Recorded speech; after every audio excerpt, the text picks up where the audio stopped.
Bonjour à toi et bienvenue au message lumière de la famille Myriam Bethléem en ce beau mardi 29 juillet. Ça me fait très plaisir de te retrouver pour une lecture spirituelle de l'Évangile.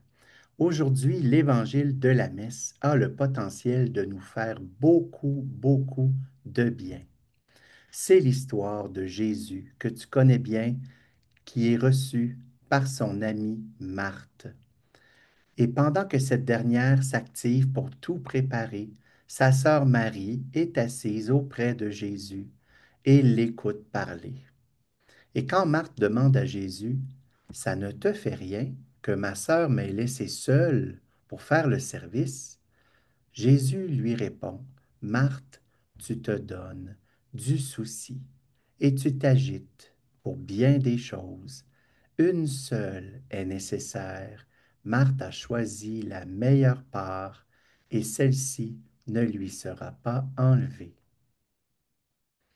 J'ai demandé à Jésus un jour de m'expliquer le sens des mots qu'il a utilisés, la meilleure part. Et voici ce que à l'époque j'ai compris. Ma journée, ma vie se sépare en plusieurs parts. Ce sont bien sûr toutes des parts importantes et il ne faut en négliger aucune. La part travail, la part relationnelle avec les autres autour de moi et la part de rencontre avec Dieu dans la prière, dans les sacrements. Pour moi, c'est cette dernière la meilleure part, la meilleure partie de ma journée, de ma vie. C'est celle où je me mets à l'écoute de la parole de Dieu, où je le contemple dans son être de fils obéissant, de pasteur compatissant. C'est la part où je fais une contemplation amoureuse de la personne de Jésus, où je décide comme un disciple de le suivre, de l'imiter, de rester présent à sa présence et d'être comme lui docile à l'Esprit Saint qui m'inspire des choses à faire et à être. Cette meilleure part qui me prépare à vivre les autres de ma journée en fidélité d'alliance avec Jésus.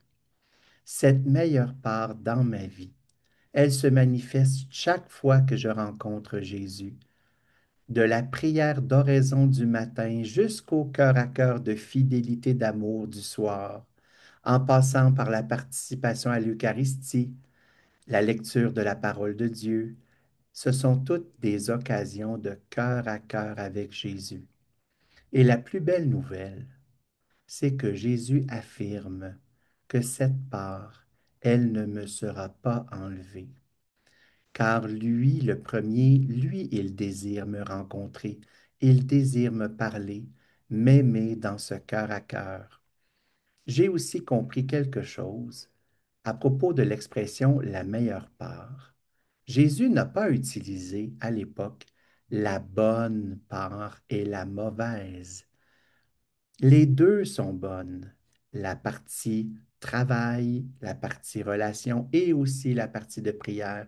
Les deux sont importantes, mais une seule est nécessaire.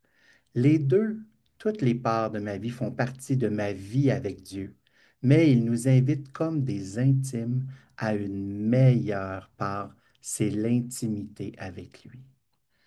Veux-tu aujourd'hui, on pourrait souvent se rappeler qu'au travers de nos tâches, nos occupations parfois bien importantes, et c'est vrai, qu'il faut s'organiser des rendez-vous d'intimité avec le Seigneur, des moments réservés fidèlement pour nourrir notre vie intérieure.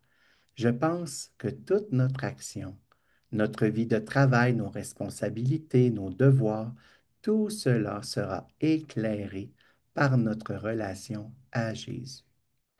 Je te laisse avec les mots prophétiques d'un petit chant d'inspiration biblique de la famille Myriam.